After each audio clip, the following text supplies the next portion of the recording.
Hi everyone! Welcome again to our channel. So today, i-share namin yung naging experience namin sa isang mall dito sa Malaysia. So this is not a sponsored post and this is our own experience. Sana magustuhan nyo kung ano yung nandito sa vlog na ito. Nung mga nakaraang linggo pa namin pinaplano pumunta sa mall na to. Pero dahil sobrang busy kasi nagtatapos ako ng requirements sa homeschooling ni Rafa, I prefer to stay at home or kung lalabas man kami, dito lang sa malapit. Now that we are finally done and nakapag-submit na ako ng requirements sa homeschooling ni Rafa, pwede na kaming lumayo.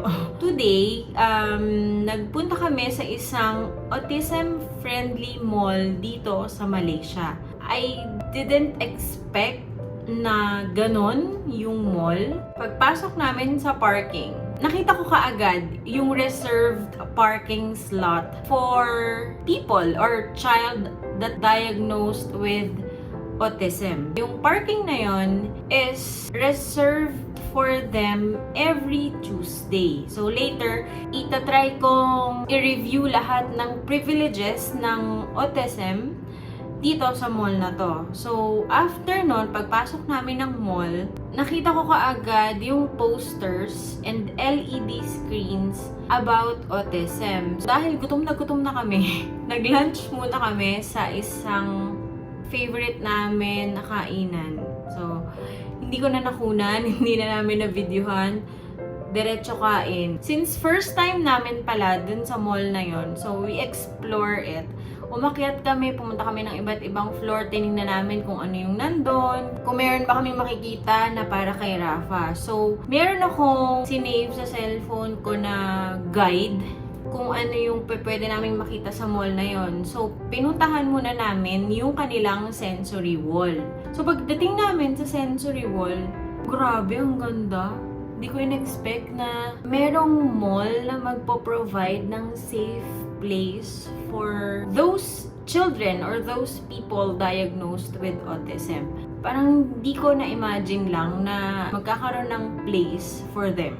Yung sa sensory wall kasi, merong mga kids, especially Rafa, na-experience namin yan sa kanya na mataas yung sensory needs niya, sensory seeking and sensory overload minsan. Minsan kasi may times na pag lumalabas kami, may mga dala akong bola or fidget or something na makakatulong pag hindi na kinakaya ni Rafa yung sensory. Minsan naka-headphones siya. Yung sensory wall, nakakatulong siya kasi hindi mo maiiwasan ang meltdown sa mall, especially mall na napakaraming tao, napakaraming nangyayari, napakaraming ilaw. After ng sensory wall, may pinuntahan lang kaming bookshop kasi may gustong book si Rafa na hindi namin nabili last week. So nag-promise kami na bibili namin this week. Kaya lang nagkataon na yung book na yon is out of stock. Hindi namin nabili yung gusto niya. Pero nag-try kaming maghanap ng iba pa. So, nakabili kami nung isa. Parang pang-comfort. Kasi hahanapin pa namin yung book na yon. Baka sa ibang branch meron.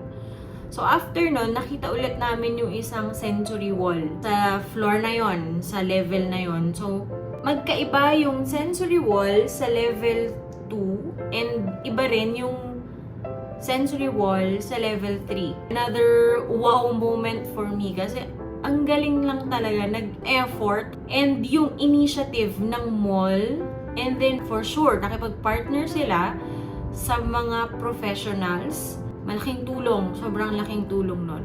And then at the same floor, nakita din namin agad yung calm room. May calm room sila. Bigla ko lang naalala noon na nung time na nasa Pilipinas kami, 3 years old si Rafa nun, may times na kaming dalawa lang yung lumalabas. Kasi gusto kong ma-expose pa siya sa mall. Gusto kong ma-expose pa siya sa ibang tao, sa mga nangyayari sa labas. At the same time, binibreak ko yung routine niya. Hindi ko na kasi control kung ano yung nasa loob ng mall. Minsan papasok kami, sobrang daming tao. O minsan papasok kami, sobrang lakas ng volume ng sounds ng mall. Or minsan, hindi mo na lang talaga makontrol kung ano yung nandun sa loob. So, nandun yung meltdown ni Rafa. Somehow, expected ko na mangyayari yun. Pero, hindi ko na-expect kung gaano ka worse. So, may times na talagang humihiga na siya sa floor, pinagtitingan na kami ng tao, may naririnig pa ako na ano ba naman yung nanay niya. Dami mong maririnig na iba't ibang salita habang yung anak mo nagme-meltdown. Nakakaiyak na lang. Tapos, so yun, ayoko na lang ikwento pa kung ano yung nandun. Pero, nangyari yun sa amin ni Rafa nung nasa Pilipinas pa kami. And, nasa isip ko lang nun, sana merong makatulong sa kanya sa mga ganong moment. Sana meron akong pwedeng magawa pa para sa kanya pag nahihirapan siya or nag-meltdown siya. So, yung calm room na yon is sobrang malaking tulong ulit. Imagine may sensory wall ka na, tapos may isa ka pa ulit sensory wall, tapos may calm room ka pa. I think dalawa yung calm room nila, pero hindi na namin na-check yung isa. So, itong calm room na napuntahan namin, dimmed yung lights. Actually, hindi na kami pumasok. Nakalock yung door. Pero merong, ano ba yun? Hindi ko alam kung webcam or basta meron dun sa side na press mo yun. Tapos, may kakausap sa'yo looking outside the room. Glass lang naman yung door so makikita mo yung nasa loob. Sabi ko, grabe, ito yung needs ni Rafa noon. Sana meron ganito talaga sa Pilipinas. Or merong mall or hindi ko alam kung paano, pero sana may ganon para sa mga autism. Hindi ko in-expect talaga na ganon yung gagawin ng mall. After nun, naglakad-lakad lang naman kami, in-explore lang namin yung mall para lang makita namin kung ano yung nandun. Nagmerienda lang kami. Pumunta kami sa information counter nila to ask about the autism privileges. So, nung nandun na kami sa counter nila, so unang-una, tinanong nila kami kung meron daw ba kaming OKU card. I think that is PWD ID. In-explain namin na hindi kami locals, foreigners kami dito. They ask us any proof na diagnosed si Rafa with autism. Sobrang blessed na yung PWD ID niya, lagi kong dala yun, nasa wallet ko yun. Yung PWD ID niya na yun, sa Pilipinas yun, hindi yun dito. So, yun yung pinakita ko and tinanggap nila yung card. Binigyan nila kami ng booklet at in-explain nila sa amin kung ano-ano yung mga nandun. Ito yung booklet, OTSAM ang tawag nila. So, nandito sa loob, ayan, OTSAM kit. Binigyan nila kami ng car park sticker. Ito na yun, para sa reserve parking. Meron din silang binigay na collar. OTSAM is awesome. Super nice nito. After nun, pinasuot agad namin kay Rafa. Akala ko tatanggalin niya kasi sensory to eh. So, hindi naman niya tinanggal hanggang sa makaalis kami, suot-suot niya to. Sabi nung staff, since new membership, binigyan nila kami ng Minion tumbler. So nice. Tada! Favorite pa naman ni Rafa ang Minion dahil sa illumination. So yun yung naging experience namin sa mall. As a mother of a child with autism, so napakalaking bagay para sa akin or para sa amin, sa aming family na may ganong mall, na they are raising an awareness sa mga katulad ni Rafa na may autism. So, hindi biro ang magpalaki ng isang autism. So, para sa amin, para sa akin, napakalaking tulong na ginawa ng mall sa ganon. Yung palang posters at screens about autism. Siguro naman, yung ibang mall goers, mababasa nila yon. So, sana kahit papaano magkaroon sila ng idea kung ano ba yung autism, magkaroon sila ng awareness kung ano yung autism. Hindi talaga lahat accepted ito at hindi lahat naniniwala sa autism. Ang tingin kasi ng tao sa autism, ay ano ba yan, hindi dinidisiplina ng anak nila. Or ang tingin ng tao sa autism, wala lang yan, hindi lang yan naturuan ng tama. Or ang tingin nila, abnormal naman yung batang yan, hindi sumusunod sa nanay niya. iba pag aware yung tao at iba pag may knowledge yung tao about sa autism. So ngayon, nakita kasi akong picture before nga kami pumunta doon. So ano yung autism privileges? Yun yung sinasabi ko kanina na may guide ako sa phone ko. I-flash ko na lang dito. So yung reserved parking, and then may assistance, may hotline sila. And then yung calm room, and then autism shopping.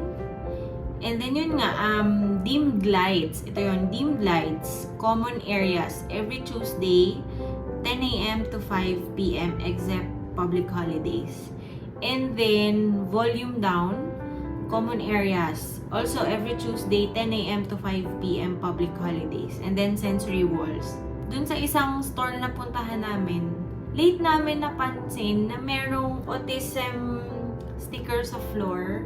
Ang nakalagay doon is, present your wristband to enjoy shopping privileges. Tapos may nakalagay pang enjoy autumn shopping here. Every Tuesday, 10 a.m. to 5 p.m. except public holidays. Dahil Sunday ngayon, hindi namin alam kung ano yung shopping privileges. Hindi na rin namin natanong sa information na wala na rin sa isip ko. Try namin na bumalik pag Tuesday. Tingnan natin kung ano yung shopping privileges. Nabasa ko rin na they partnered with Autism Behavioral Center.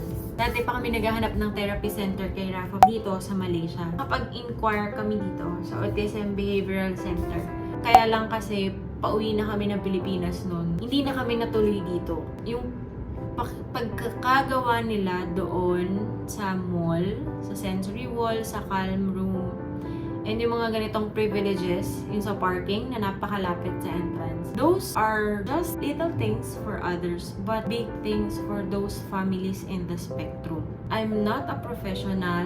I'm doing this. I'm saying this as a mother and based on our experiences. Yung mga na-experience namin before kay Rafa, especially nung 2 years old, 3 years old. Rafa is now 7 years old. Medyo mature na. May mga meltdowns pa rin, pero less na. Unlike before, clueless kami kung paano i-handle. Ngayon kasi, sa 4 years na nagte-therapy si Rafa, natutunan na din namin kung paano i-handle yung mga meltdowns niya. Siyempre, sobrang thankful kami sa lahat ng naging therapist and teachers ni Rafa. Hindi naman din kami matututo ng ganito kung hindi din dahil sa kanila. So yun guys, nung pauwi pala kami, nagbabayad kami ng parking. Si Rafa yung pinagbayad namin. Siya yung pinag-insert namin ng bill. So okay naman, natututunan na niya yung pag-insert ng bill sa auto-pay station. So habang ini-insert niya yun, suot-suot niya pa rin yung wristband, yung baller na color blue. Akala ko kasi tatanggalin niya kasi hindi naman siya sanay mag-bracelet, mag-watch, or magsuot ng anything sa braso niya. Pero hindi naman niya tinanggal, hindi din siya nagalit. Hindi rin siya nagkaroon ng sensory issues dito. That's a very, very good job.